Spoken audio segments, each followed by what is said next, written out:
Listen to reason. Will you open your eyes?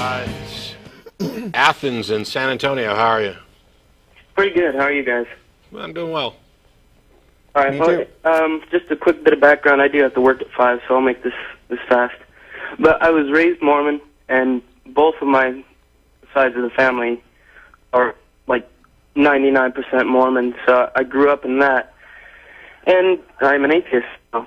So, you know, since that happened, I've kind of lost the entire social network. My parents kicked me out like the day I told them, and you know, my employer found out, and so now I'm only working 2 days a week. I'm sleeping in my car and stuff. So I just wanted to caution atheists that might be in the closet to be really careful about the timing. You know, I don't regret being honest with my family and anything like that, but I do regret the timing of it.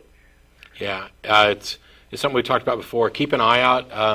Jerry DeWitt, who's now running Recovering Religionists, we're hoping to have him on the show in the near future.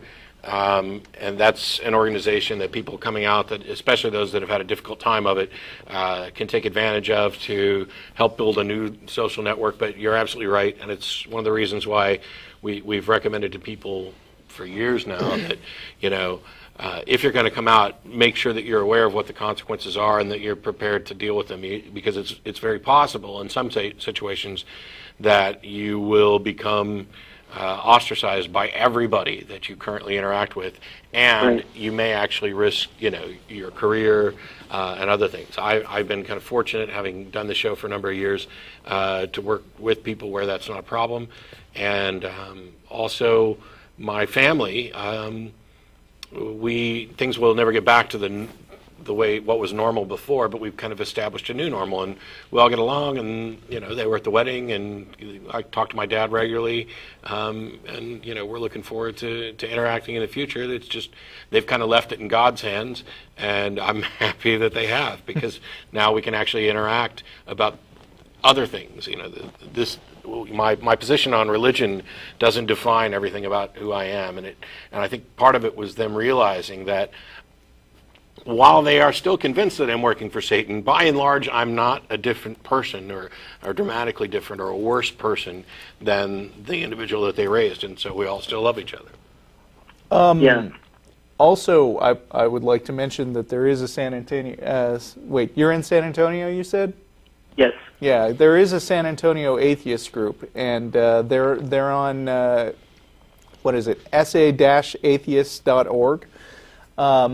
You might want to check them out.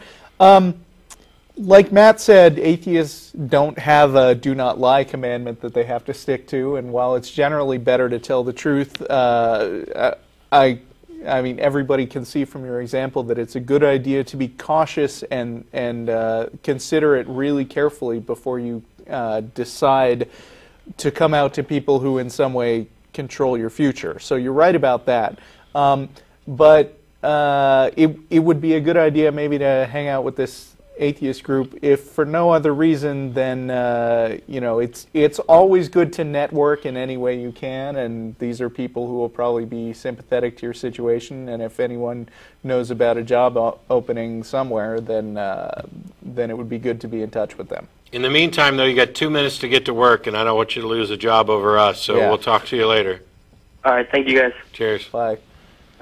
Yeah, it's, you know, there's a bunch of different organizations, much ways to, you know, people that you can interact with, and the atheist community as a whole, I think, is getting better at kind of community building, and Yeah, we have a ways to go. yeah. But I think we're headed in the right direction. And the other aspect that is, yeah, there's a bunch of risk, and there's potentially a bunch of reward. I don't, you know, I really, there's relationships that I've lost, there's relationships that are now strained. I don't regret it at all, because I benefit from being honest about who I am, and it, you know, feels great, and I haven't suffered some of the consequences that other people have. Not everyone can be an international internet TV star, but But the big thing is about this idea of lying. I will assert right now that there are times where the most moral thing you can do is to lie. There's, you know, the classic example of Anne Frank hiding upstairs. Sam Harris has come out with a book online where he's advocating that no one ever tell a lie, and that there are alternatives to lying. I think on some level he's actually correct that in those situations like the Anne Frank situation there are alternatives to it. I just don't always think they're practical, and I think that if telling the truth exposes you to danger, harm, loss, or makes your life miserable, then you're not obligated to tell the truth.